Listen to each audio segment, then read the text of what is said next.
இப்போ தனுஷுக்கு யார் ஹேட்டர்ஸ் அப்படின்னா சிவகார்த்திகேயனுடைய கூலிப்படையும் சிம்புவுடைய ரசிகர்கள் 2 பேர் தான் இன்றைக்கி தனுஷுக்கு எதிராக சோசியல் மீடியாவில் களமாடிக்கிட்டு இருக்காங்க. அதனால் எப்போ வந்து சிவகார்த்திகேயன் தனுஷை விட்டு நகர்ந்து போனாரோ அன்னைக்கே இதெல்லாம் ஸ்டார்ட் ஆகிடுச்சு.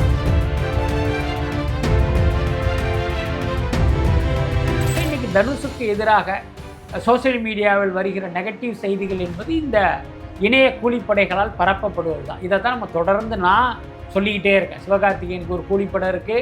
கிட்டத்தட்ட இன்னைக்கு வந்து பார்த்தீங்கன்னா அது தனுஷுடைய வாயிலிருந்தே வந்துருக்கு.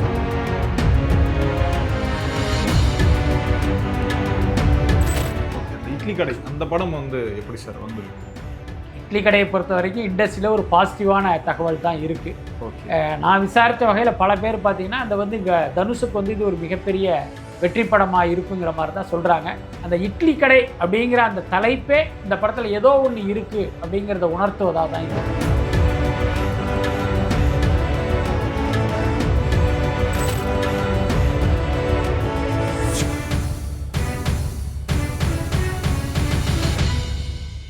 சார் வணக்கம் சார். வணக்கம். எப்படி சார் இருக்கீங்க? இப்போ நேற்று வந்து இட்லி கடை ஆடியோ லான்ச் வந்து நடந்திருந்தது சார். இப்போ இந்த ஆடியோ லான்ச் வந்து ஏதோ வெறுமனே இந்த ஆடியோ லான்ச் மட்டும் இல்லாமல் யாரோ ஒரு சிலருக்கு வந்து இந்த பதில் சொல்லணும், இந்த விமர்சனத்தை வந்து சொல்லி ஆகணும்னு சொல்லி இந்த ஆடியோ லான்ச் வந்து நடந்திருக்கு. இப்போ தனுஷரோட இந்த மேனேஜர் இருக்கார்ல சார், அவர் பேசின பேச்சு வந்து ஒரு மிகப்பெரிய ஒரு விமர்சனமாக மாறுது. எப்படி பார்க்குறீங்க சார் அவருடைய ஸ்பீச்சை?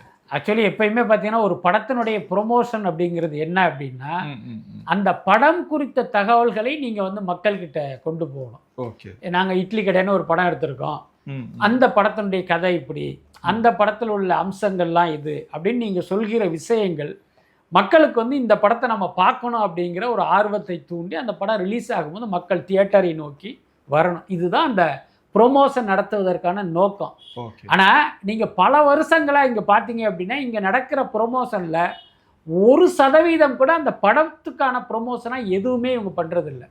ஒன்று என்ன பண்ணுறாங்க அப்படின்னா இங்கே இருக்கிற சில நிலைய வித்வான்கள்லாம் இருக்காங்க, அவங்கள கூப்பிட்டு உட்கார வச்சு படத்துக்கு சம்மந்தம் இல்லாமல் எதையாவது பேச விட்டு அதை இங்கே இருக்கிற யூடியூப் சேனல்லாம் எடுத்துகிட்டு போய் அவங்க சேனலில் போட்டு அதை வைரலாக்கி அதன் மூலம் நம்ம படத்துக்கு ஒரு பெரிய மைலேஜ் வரும்னு நம்பி இந்த மாதிரி வேலையெல்லாம் பார்க்குறது ஒரு கூட்டம்.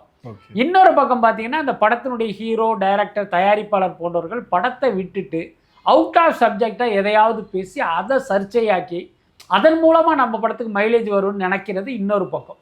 கிட்டத்தட்ட இட்லி கடையில் நடந்ததெல்லாம் இந்த 2வது வகை தான்.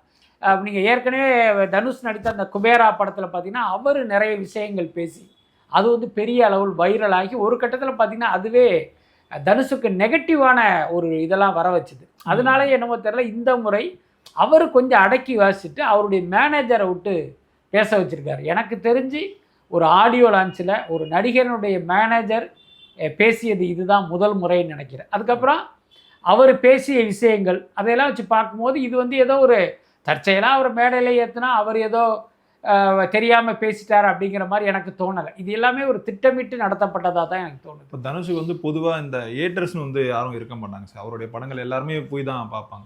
இப்போ ஸ்ரேயாஸால தான் தனுஷுக்கு வந்து ஏட்டர்ஸ் வராங்கன்னு சொல்லி ஒரு தரப்பினர் வந்து சொல்கிறாங்க சார். எப்படி பார்க்குறீங்க சார்? அப்படியெல்லாம் கிடையாது. ஸ்ரேயாஸ் வந்து தனுஷுக்கு மேனேஜராக வந்து சில வருஷங்கள் தான் ஆச்சு. ஆனால் தனுஷுக்கான ஹேட்டர்ஸ்ங்கிறது ரொம்ப வருஷமாக இருக்காங்க. அதனால் இது வந்து ஒரு சரியான விமர்சனம் இல்லை அப்படின்னு தான் நான் நினைக்கிறேன். இன்னொன்று உங்களுக்கு தெரியும், இப்போ தனுஷுக்கு யார் ஹேட்டர்ஸ் அப்படின்னா சிவகார்த்திகேயனுடைய கூலிப்படையும் சிம்புவுடைய ரசிகர்கள் 2 பேர் தான் இன்றைக்கி தனுஷுக்கு எதிராக சோசியல் மீடியாவில் களமாடிக்கிட்டு இருக்காங்க. அதனால் எப்போ வந்து சிவகார்த்திகேயன் தனுஷை விட்டு நகர்ந்து போனாரோ அன்னைக்கே இதெல்லாம் ஸ்டார்ட் ஆகிடுச்சு. அன்னைக்கு பார்த்தீங்கன்னா தனுஷுக்கு மேனேஜராக வேற ஒருத்தர் இருந்தார். ஸ்ரேயாஸுங்கிறது வந்து சில வருஷங்கள் தான் ஆச்சு. அதனால் அதுக்கு இதுக்கு சம்மந்தம் இல்லைன்னு தான் நினைக்கிறேன். இப்போ தனுஷுக்கும் சிவகார்த்தியனுக்கும் வந்து அந்த போட்டி இல்லை, இப்போ சிவகார்த்தியனுக்கும் ஸ்ரேயாஸுக்குமான அந்த போட்டியாக வந்து இது பார்க்கப்படுது. ஏன்னா அவரே வந்து சொல்கிறாரு ஃபேமஸ் ஆகிறதுக்கு 2 வழி இருக்குது. ஒன்று வந்து உழைச்சி சம்பாதிச்சு கஷ்டப்பட்டு மேலே வருது, இன்னொன்று வந்து ஃபேமஸாக இருக்கிறவங்கள வந்து அடிக்கிறது அப்படின்ற மாதிரி நேருக்கு நேர் வந்து மோதணும், ஒரு கம்ப்யூட்டர் பின்னாடி வந்து மோதக்கூடாதுன்னு சொல்லிட்டு இவர் வந்து சொல்கிறாருல்ல சார். அதுக்காக கேட்குறோம் சார். இல்லை, அதுக்காக வந்து சிவகார்த்திகேயன் வந்து ஸ்ரேயாஸ்க்கு எதிராக அது கருத்து சொல்லுவாரானா நிச்சயமாக மாட்டார். இவர் சொல்வது சிவகார்த்திகேயனை தான், அதில் எந்த மாற்றமே இல்லை. அதே நேரம் ஸ்ரேயாஸுடைய பேச்சுக்கு சிவகார்த்திகேயனுடைய இணைய கூலிப்படைகள் தான் பதிலடி கொடுப்பாங்க. சிவகார்த்திகேயன் விரும்பிய பதிலை அல்லது சிவகார்த்திகேயன் சொல்ல நினைக்கிற பதிலை அவங்க தான் கொடுப்பாங்க. ஆனால் சிவகார்த்திகேயன் களத்தில் இறங்கி ஸ்ரேயாஸ்கான பதிலடி அப்படிங்கிறத அவர் கொடுக்க மாட்டார். ஏன்னா அவருக்குன்னு வந்து ஒரு இமேஜ் இருக்குது. அதை இன்னொன்று பார்த்தீங்கன்னா சிவகார்த்திகேயன் வந்து அந்த நல்லவன் இமேஜை வந்து ரொம்ப கஷ்டப்பட்டு காப்பாற்றிட்டு இருக்காரு. அதனால் அதை எந்த காலத்திலும் அந்த இமேஜுக்கு கீறல் வராத அளவுக்கு தான் அவர் நடந்துக்குவார். அதனால் நேற்றைய இந்த ஸ்ரேயாஸுடைய பேச்சு சிவகார்த்திகேயனுக்கு ஒரு கடும் கோபத்தை ஏற்படுத்தி இருந்தாலும், ஆனால் ஏற்படுத்தி இருப்பதற்கு வாய்ப்பு இருக்குது. அதை பார்த்தீங்கன்னா பொது வழியில் வந்து தப்பி தவறி கூட அவர் காட்டிக்க மாட்டார். அவருடைய கூலிப்படைகள் மூலம் தான் அவருடைய ரியாக்ஷன்ஸ் இருக்கும். தனுஷாருக்கு இவரே ஒரு அட்வைஸ் வந்து சொல்றாரு, பிஆர் கத்துக்குங்க சார். இப்போ இந்த மற்ற வுட்ல நடிக்கிறது வந்து முக்கியம் இல்லை, இந்த பிஆரும் வந்து பண்ணணும் வந்து சொல்றாரு. தனுஷ் என்னதான் பெரிய படங்கள் ஹிட் படங்கள் கொடுத்தாலுமே அவர் இன்னும் அந்த டயர் 2 இதில் தான் இருக்காரு. இப்போ சிவகார்த்திகேயன் அதுக்கப்புறம் இந்த பிஆர் ஒர்க்லாம் பண்ணி இப்போ அந்த டயர் 1 ரேஞ்சுக்கு வந்து போயிட்டார் சார். அதனால இதை வந்து சொல்றாரா சார்? இல்லை, நம்ம டயர் 1 டயர் 2லேயே வந்து எனக்கு வந்து ஒரு மாற்று கருத்து இருக்குது. என்னென்னா இன்னைக்கு பார்த்தீங்கன்னா சிவகார்த்திகேயனை விட தனுஷு தான் வந்து ஒரு படி மேலே இருக்கார். ஏன்னா இப்போ ஒரு நட்சத்திர அந்தஸ்து எப்படி தீர்மானிக்கப்படுது அப்படின்னா அவர்கள் வாங்குகிற சம்பளம், அவர்கள் படத்தினுடைய பிஸ்னஸ், அவர்கள் படத்தினுடைய வசூல், இந்த 3 அடிப்படையில் தான் ஒரு நடிகருடைய நட்சத்திர ஸ்தானமே தீர்மானிக்கப்படுது. அந்த அடிப்படையில் சிவகார்த்திகேயனை விட ஒரு கோடி மேலே இருக்கிறது தனுஷ் தான். விதிவிலக்கா பார்த்தீங்கன்னா அமரன்கிற படம் வந்து ஒரு மிகப்பெரிய வெற்றி அடைஞ்சிருச்சு. அது வந்து ஒரு மேஜிக். அதை வச்சு நம்ம சிவகார்த்திகேயனுடைய பிஸ்னஸ் ரேஞ்சு அல்லது சிவகார்த்திகேயனுடைய நட்சத்திர ஸ்தானம் இதுதான் அப்படின்னு நம்ம தீர்மானிக்க முடியாது. இன்ஃபேக்ட் பார்த்தீங்கன்னா இப்போ வந்த மதராசி படம் அமரன் படத்தினுடைய வசூலில் பார்த்தீங்கன்னா 3இல் 1 பங்கு தான் பண்ணியிருக்கு. அப்போ பார்த்தீங்கன்னா ஒரு ஆட்டோமேட்டிக்காகவே அவர் தனுஷை விட ரொம்ப கீழே போயிட்டார். வாங்குகிற சம்பளத்துலேயும் பார்த்தீங்கன்னா சிவகார்த்திகேயனை விட தனுஷ் தான் பெரிய சம்பளம் வாங்கிட்டு இருக்காரு. அதனால் அந்த கருத்தில் வந்து எனக்கு உடன்பாடு இல்லை. பட் என்ன இருந்தாலும் பார்த்தீங்கன்னா சிவகார்த்திகேயனுடைய வளர்ச்சி அப்படிங்கிறது ஒரு மிகப்பெரிய வளர்ச்சி தான். இப்போ தனுஷுடைய வளர்ச்சி வேகத்தையும் சிவகார்த்திகேயனுடைய வளர்ச்சி வேகத்தையும் எடுத்துக்கிட்டிங்க அப்படின்னா தனுஷை விட இன்னொரு மடங்கு வேகமாக இவர் வளர்ந்துருக்கார். அதில் எந்த மாற்றமே இல்லை. அதே நேரம் பார்த்தீங்கன்னா சிவகார்த்திகேயனுடைய இந்த வளர்ச்சிக்கு அவருடைய திறமை, உழைப்பு இதெல்லாம் ரொம்ப முக்கியமான காரணம். நீங்கள் வெறுமனே பார்த்தீங்கன்னா பிஆர் பண்ணி அல்லது ஒரு நடிகனை அடித்து மட்டுமே நீங்கள் இந்த இடத்துக்கு வந்துட முடியாதுல்ல. நீங்கள் உழைக்கணும், உங்களுக்கு ஒரு திறமை இருக்கணும், அதெல்லாம் சேர்த்து தான் அவர் இந்த இடத்துக்கு கொண்டு வந்து. இந்த பிஆர் ஒர்க்ஸ்னால் இப்போ இந்த சமீபத்தில் அந்த மதராசி படம் ரிலீஸ் ஆகிடும் சார். இப்போ ரஜினிகாந்த் வந்து அவருக்கு ஃபோன் பண்ணி வந்து சொல்கிறார். இப்போ அதையே ஒரு பிஆர் ஒர்க்ஸாக வந்து பண்ணுறாங்க சார். அந்த மாதிரி தனுஷ் வந்து இதெல்லாம் பண்ணணும். என்னதான் தனுஷ் வந்து ரஜினியோட முன்னாள் மருமகனாக இருந்தாலும் அதை வச்சு அவர் வந்து எங்கேயுமே வளரல, தன்னோட உழைப்பின் மூலியமாக தான் வளர்ந்தார் சார். அதுக்காக இதை சொல்கிறாங்க. இல்லை, நிச்சயமா அந்த ஸ்ரேயாஸ் வந்து இப்போ தனுஷுக்கு ஒரு விஷயம் சொல்கிறாரு அப்படின்னா அவருடைய நலனில் அக்கறை கொண்டு சொல்கிறதா தான் நம்ம வச்சுக்க முடியும். நீங்களும் பிஆர் ஒர்க் பண்ணுங்க அப்படிங்கிறது வந்து ஓகே. அது வந்து இப்போ நீங்கள் சொல்கிற அர்த்தத்தில் இருந்தால் அதை நம்ம வரவேற்கலாம். ஓகே, இதே மாதிரி ஒரு செலிபிரிட்டி பாராட்டுறாங்கன்னா அதை நீங்கள் வந்து ஷேர் பண்ணுங்கள், அது வந்து நமக்கு ஹெல்ப் பண்ணும் அப்படிங்கிறது ஒரு பாசிட்டிவான அட்வைஸ் தான். அதே நேரம் நீங்களும் சிவகார்த்திகேயன் மாதிரி இணைய கூலிப்படம் வச்சுக்கிட்டு அவரை திட்டுங்க அப்படின்னு அதுக்கு ஒரு அர்த்தம் இருந்துச்சு அப்படின்னா அதை நம்ம என்கரேஜ் பண்ண முடியாது. இப்போ தமிழ் சினிமாவில் தனுஷ் அழிக்கிறதுக்கு ஒரு கும்பல் இருக்கா சார்? நிச்சயமாக இருக்குது. அதில் எந்த மாற்றமே இல்லை. அது நம்ம பல்வேறு மட்டங்களில் நம்ம பார்க்குற வெளிப்படையாக நான் பல்வேறு இன்டர்வியூவில் சொன்னது தான். சிவகார்த்திகேயன் தனுஷுக்கு எதிரான ஒரு மனநிலையும் நிலைப்பாடும் கொண்டவர் தான். அவருடைய இணைய கூலிப்படை அவருக்கு எதிராக வந்து தொடர்ந்து வன்மத்தை கக்கிட்டு இருக்காங்க. அதுக்கப்புறம் விக்னேஷ் சிவன், நயன்தாரா, என்ன சிம்பு, இவங்களும் இவர்களுடைய ரசிகர்களும் தனுஷுக்கு எதிராக தான் இருக்காங்க. அது ரொம்ப அப்பட்டமாக தெரிந்த உண்மை தானே. அதே மாதிரி ஜிவி பிரகாஷ்குமார் இருக்குல்ல சார், அவர் பேசணும் மிகப்பெரிய ஒரு சர்ச்சையாக மாறுது. ஏன்னா அந்த ராயன் படத்தில் நடிக்க கூப்பிட்டாரு, தனுஷாருக்கு தம்பியா. என்னால் வந்து அந்த படத்துலேயும் வந்து அவரை என்னால் அந்த துரோகத்தை வந்து பண்ண முடியாது. அந்த 4 பேர் லிஸ்ட்டில் நான் வந்து என்றைக்கும் வரமாட்டேன் அப்படின்னு சொல்லியிருந்தார் சார். அந்த 4 பேர் யார்?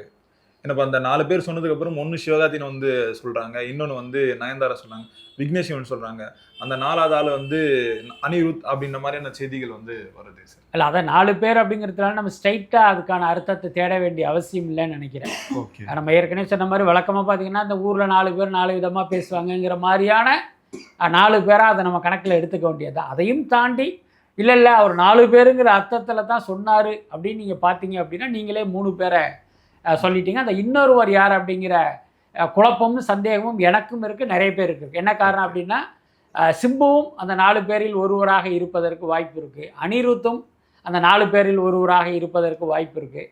எல்லாத்துக்கும் மேலே பார்த்தீங்கன்னா அந்த நானும் ரவுடி தான் காலகட்டத்தில் பார்த்தீங்கன்னா சிம்புவுக்கு எதிராக ஒரு சிண்டிகேட் ஒன்று ஃபார்ம் பண்ணாங்க. அதில் நயன்தாரா, விக்னேஷ் சிவன், அனிருத், சிவகார்த்திகேயன், கீர்த்தி சுரேஷ் அப்படின்ட்டு ஒரு கேங் இருந்தாங்க. அப்புறம் காலப்போக்கில் கீர்த்தி சுரேஷ்லாம் வேறு பக்கம் நகர்ந்து போயிட்டாங்க. அதனால் இந்த 4வது நபர் யார் அப்படிங்கிற குழப்பம் வந்து இன்னும் இருக்குது. அதே நேரம் அனிருத்தாக இருப்பதற்கு வாய்ப்பு இல்லைன்னு கூட ஒரு வகையில் நம்ம சொல்லலாம். என்னென்னா 2 பேருக்கும் ஒரு விரோதம் இருந்து ஒரு காலகட்டத்தில் 2 பேருக்குள்ள அந்த இதெல்லாம் மறைஞ்சு மீண்டும் வந்து அந்த பழைய நட்பு வந்தது. இன்னும் சொல்லப்போனால் திருச்சிற்றம்பலம் படத்துக்கு எதுக்கோ அனிருத் மீண்டும் அவருக்கு இசையமைத்ததெல்லாம் நடந்தது. அடுத்து இவர் நடிக்க போகிற தனுஷ் நடிக்க போகிற ஒரு படத்துக்கும் அனிருத் வந்து இசையமைக்க கமிட் ஆகியிருக்கார். அதனால் அந்த 4வது நபர் அனிருத்தாக இருப்பதற்கு வாய்ப்பு இல்லை அப்படின்னு தான் நினைக்கிறேன். இப்போ தனுஷ் சார்கிட்ட வந்து இந்த ஏட்டர்ஸ் பற்றி கேட்குறாங்க சார். ஏட்டர்ஸ்னு வந்து யாருமே இல்லை. அந்த ஒரு 30 பேர் வந்து ஒரு 300 ஐடியா வச்சுட்டு அவங்க அந்த படத்தை வந்து நெகட்டிவாக வந்து சொல்லுவாங்க.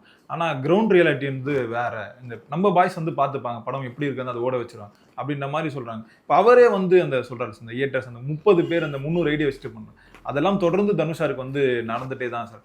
அவருடைய இந்த பர்சனல் விஷயத்தில் வந்து ரொம்ப ஒரு கேரக்டர் வந்து அசிங்கப்படுத்துகிற மாதிரியான அந்த இணைய கூலிகள் வந்து பண்ணுறாங்களா சார்? அதுதான் அந்த இணைய கூலிகள் அப்படின்னு நம்ம சொல்கிறோம். அது ஆங்கிலத்தில் ஐடி விங்கு அப்படிம்பாங்க.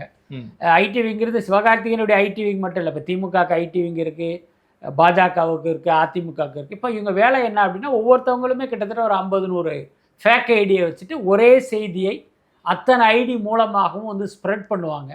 ஒரு குறிப்பிட்ட எண்ணிக்கைக்கு மேலே ஒரே விஷயத்தை நீங்கள் போடும்போது ஹேஷ்டாக் போடும்போது அது அப்படி ட்ரெண்டிங்காக மாறும். இதைத்தான் பல இணைய கூலிப்படைகள்லாம் செஞ்சிகிட்டு இருக்காங்க. இன்றைக்கி தனுஷுக்கு எதிராக சோசியல் மீடியாவில் வருகிற நெகட்டிவ் செய்திகள் என்பது இந்த இணைய கூலிப்படைகளால் பரப்பப்படுவது தான். இதை தான் நம்ம தொடர்ந்து நான் சொல்லிக்கிட்டே இருக்கேன். சிவகார்த்திகேயனுக்கு ஒரு கூலிப்படை இருக்குது, அவங்க இதை பண்ணுறாங்கன்ட்டு நான் பல வருஷங்களாக சொல்லிகிட்டு இருக்கேன்.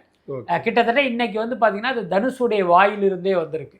இப்போ அவர் சொல்கிறாரு அப்படின்னா இந்த உண்மை அவருக்கும் தெரிந்ததுனால தான் இன்றைக்கி அதையே வந்து ஒரு பொது வெளியில் வந்து அவர் பேசுகிறாரு அப்படின்னு நம்ம புரிஞ்சுக்க முடியுது. பட் அதே நேரம் என்ன சொல்கிறாரு அப்படின்னா இந்த அவதூறுகள் வந்து என்னுடைய படத்தை வந்து பாதிக்காது. என்ன என் பசங்க என்னுடைய ஆட்கள் பார்த்துக்குவாங்கன்ற அர்த்தம் என்ன அப்படின்னா என்னுடைய ரசிகர்கள் அந்த படத்தை ஓட வச்சுருவாங்க அப்படிங்கிற மீனிங்கில் தான் சொல்கிறாருன்னு நான் நினைக்கிறேன். அதுதான் எனக்கு தோணுகிற விஷயம். அதுக்கப்புறம் இந்த ஹேட்டர்ஸ்கள் என்ன பண்ணுறாங்க, இந்த இணைய கூலிப்படை என்ன பண்ணுது அப்படின்னா தனுஷுடைய படங்களை மட்டும் இவங்க நெகட்டிவாக ஷேர் பண்ணுறதில்ல, தனுஷுடைய கேரக்டரை காலி பண்ணுறாங்க. அதுதான் விஷயம். திரையுலகில் பார்த்திங்கன்னா ஏதாவது ஒரு விவாகரத்து நடந்தால் அந்த பெண் கூட வந்து என்னைக்காவது தனுஷ் ஒரு படம் எடுத்திருப்பார். இல்லைன்னா இவங்களே ஃபோட்டோஷாப்பில் ஒரு ஃபோட்டோ ரெடி பண்ணி அடடா இந்த டைவர்ஸுக்கு இவன் தான் காரணமான்ட்டு அந்த படத்தை தூக்கி போடுறது. அப்போ என்னென்னா பார்க்குற மக்கள் என்ன நினைப்பாங்க அப்படின்னா அடடா இவர் மிகப்பெரிய ஒரு பெண் பித்தர் போல இருக்கே, பல குடும்பத்தை இவர் காலி பண்ணவர் போல இருக்கேங்கிற மாதிரியான ஒரு தோற்றம் எண்ணம் சாதாரண மக்களுக்கு ஏற்படுறதுக்கு வாய்ப்பு இருக்குது. ஸோ இந்த மாதிரி கேரக்டரை அசாசினேட் பண்ணுறதை இவங்க தொடர்ந்து பண்ணிகிட்டு இருக்காங்க. அதுதான் அவருக்கு ஒரு ஆற்றாமையாக வெளிப்பட்டிருக்குன்னு நினைக்கிறேன். இப்போ தனுஷ் சார் வந்து எந்த மேடையிலும் சரி இளையராஜா பற்றி பேசுவார், இளையராஜா பாட்டை பற்றி பாடுவார். ஆனால் அந்த இளையராஜா அந்த பயோபிக் என்ன சார் ஆச்சு? பயோபிக் வந்து இப்போதைக்கு வந்து அது ஸ்டாப் ஆகிருக்கு. என்ன காரணம் அப்படின்னா அதனுடைய தயாரிப்பாளர்கள் பாம்பேயிலிருந்து ஒரு நிறுவனம் வந்தது. ஓகே. அந்த நிறுவனம் வந்ததுக்கப்புறம் இளையராஜா என்ன பண்ணார் அப்படின்னா ஒரு பெரிய தொகையை வந்து டிமாண்ட் பண்ணார். ஏன்னா என்னுடைய கதை அப்படிங்கிறதுனால எனக்கு இவ்வளோ ரூபா வேணும்னு. அதுக்கப்புறம் என்ன பண்ணார் அப்படின்னா அந்த தொகைக்கு பதிலாக என்னை நீங்கள் பார்ட்னராக சேர்த்துங்கிற மாதிரியான அடுத்த கோரிக்கையை வச்சார். அதுக்கெல்லாம் அவங்க தலையாட்டினாங்க. அதுக்கப்புறம் பார்த்திங்கன்னா இளையராஜாவுக்கும் அந்த கம்பெனி மீது பார்த்திங்கன்னா ஏதோ ஒரு அவநம்பிக்கை அல்லது ஏதோ ஒரு அதிருப்தி. அதனால் என்ன இந்த கம்பெனியால் இந்த படத்தை சரியாக எடுக்க முடியாது அப்படின்ட்டு இப்போ வேறு நிறுவனத்தை அவங்க சர்ச் பண்ணுறதா ஒரு தகவல் இருக்குது. இந்த கேப்பில் அருண் மாதேஸ்வரன் என்ன பண்ணார் அப்படின்னா இந்த ப்ராஜெக்டை நம்பியே நம்ம உட்காந்துருந்தோம்னா நம்ம வேலை கெட்டு போய்டும் அப்படின்ட்டு அவர் வந்து இன்றைக்கி சன் பிக்சர்ஸ்க்காக லோகேஷ் கனகராஜா ஹீரோவை வச்சு இன்னொரு படம் எடுக்கிறதுக்கு போயிட்டார். அந்த படத்தை முடிச்சுட்டு வர்றேன், அதுக்கப்புறம் இந்த ப்ராஜெக்ட்டுக்கு வரலாங்கிற மாதிரி அவர் நகர்ந்து போயிட்டார். இதுக்கிடையில் தனுஷும் இந்த ப்ராஜெக்டுக்காக என்னாலையும் வெயிட் பண்ண முடியாதுன்னு அவர் வரிசையாக படங்களை கமிட் பண்ணிட்டு போயிட்டார். அதனால் இன்றைய தேதியில் சொல்லணும் அப்படின்னா இளையராஜா பயோபிக்ங்கிறது வருவதற்கான வாய்ப்புங்கிறது ரொம்ப குறைவு தான். அது ஓகே. அந்த இட்லி கடை அந்த படம் வந்து எப்படி சார் வந்துருக்கு? இட்லி கடையை பொறுத்த வரைக்கும் இண்டஸ்ட்ரியில் ஒரு பாசிட்டிவான தகவல் தான் இருக்குது. ஓகே.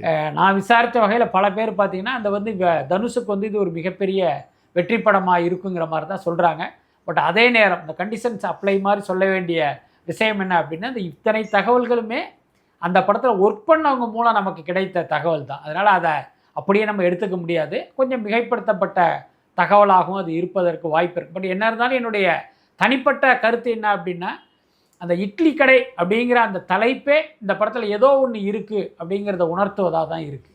தனுஷ் வந்து ரொம்பவே பக்குவமாயிட்டாரா சார்? ஏன்னா அந்த குபேர ஆடியோ லான்ச்லாம் ரொம்பவே அதிகமா பேசியிருப்பார். இந்த ஆடியோ லான்ச்ல ரொம்பவே காமா பேசியிருக்காரு சார். அதாவது குபேரா ஆடியோ லான்ச்சுக்கும் இட்லி கடை ஆடியோ லான்ச்சுக்கும் ஒரு 10 வருஷம்லாம் ஆகல, சில மாதங்கள் தான் ஆகுது. இந்த இடைப்பட்ட காலத்தில் அவருக்கு ஒரு பெரிய பக்குவம் வந்திருப்பதாக நான் நினைக்கல. என்னென்னா அந்த ஆடியோ லான்ச்சில் அவர் பேசின பேச்சு ஒரு பக்கம் பாராட்டப்பட்டாலும் இன்னொரு பக்கம் விமர்சிக்கப்பட்டது. அதாவது ஒரு பக்கம் அந்த இணைய கூலிப்படைகளால் அதை ட்ரால் பண்ணப்பட்டாலும் சாதாரணமான ஆட்கள் வந்து அதை விமர்சனம் பண்ணாங்க. ஸோ அந்த விமர்சனத்தில் இருந்த உண்மை தனுஷை வந்து யோசிக்க வச்சுருக்கோன்னு நினைக்கிறேன். நம்ம கொஞ்சம் ஓவராக தான் பேசிட்டோம், இனிமேல் நம்ம கொஞ்சம் அடக்கி வாசிக்கணும் அப்படிங்கிற அந்த மனநிலைக்கு அவர் கொண்டு போயிருக்குன்னு நினைக்கிறேன். அதுக்கடுத்து பார்த்தீங்கன்னா இப்போயும் போய் உட்காந்து நீங்கள் அதனுடைய தொடர்ச்சியாக பேசிட்டீங்கன்னா அது எந்த யூஸுமே இல்லை. அதுவே இன்னொரு ட்ராலுக்கு காரணமாகிடும். இவருக்கு வேறு வேலை இல்லைடா, எங்கே வந்தாலும் இதே மேட்டரை பேசிக்கிட்டு இருக்காருங்கிற மாதிரி ஒரு பேச்சு வந்துடும். அதனால இந்த முறை அடக்கி வாசிச்சிருப்பாருன்னு தான் நான் நினைக்கிறேன். அதான் சார், போன வாட்டி இந்த குபேர ஆடியோ லான்ச்சில் வந்து அந்த ராயன் பாட்டு போட்டிருப்பாங்க, அதுக்கு ரியாக்ஷன் மட்டும் கொடுத்துட்டு அப்படியே நின்றுருப்பார். அதுக்கே இந்த ஆடியோ லான்ச்சில் வந்து என்ன நடந்ததுன்னு வந்து விளக்கத்தை வந்து கொடுத்துருக்காரு சார். அதனால அதை கேட்டிருந்தேன் சார். இல்லை அதுதான், ஏன்னா சோஷியல் மீடியாவில் வந்து ஒவ்வொரு அசைவுக்குமே ஒரு அர்த்தம் கண்டுபிடிக்கப்பட்டு அது பெரிய அளவில் பரப்பப்படுது. அப்போ அடுத்த நிகழ்வுகளில் பார்த்தீங்கன்னா நம்ம இன்னும் கவனத்தோடு இருக்கணும் அப்படிங்கிறது அவங்களுக்கு உணர்த்துது. ஓகே சார், ரொம்ப நன்றிகள் சார், எங்களோட நேரம் நன்றி சார். நன்றி.